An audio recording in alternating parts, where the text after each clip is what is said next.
લક્ષ્ય ન્યૂઝ, એક નજર, એક લક્ષ્ય. ડભોઈ તાલુકાના વડજ તેનલાવ વચ્ચે પસાર થતી નર્મદા કેનાલમાં બાઇક સવાર ખાબક્યું. કાચા રસ્તા ઉપર જતા બાઇક કેનાલમાં ખાબકી. જેસલપુર નર્મદાથી ડભોઈ પરા ગામ જતા હતા બે મિત્રો. પોલીસ ઊભી હતી તે જોઈ કાચા રસ્તે બાઇક નાખતા બાઇક કેનાલમાં સ્લીપ થઈ. બનાવમાં રણજીત જસુભાઈ બારૈયા કેનાલમાં લાપતા થયો છે, જ્યારે પ્રકાશ ઠાકોર બારૈયા તરતા આવડતું હોય આ બાદ બચાવ થયો છે. ડભોઈ ફાયર ટીમ યુવકની શોધ કરી રહી છે. ચાંદોદ પોલીસ પણ ઘટના સ્થળે પહોંચી છે. રિપોર્ટર આતિશી ઠાકોર, ડભોઈ.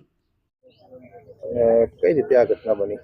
એટલે આગળ ચોકડી હતી ને તો એ પોલીસવાળા હતા, તો એ બા હાઈવે રસ્તે ના જ જાય ને આપણે કાચા રસ્તે તાકે જતા રહીએ એવું પેલા ભાઈએ કીધું, રણજીતભાઈએ, એટલે અમે કાચા રસ્તે આવ્યા.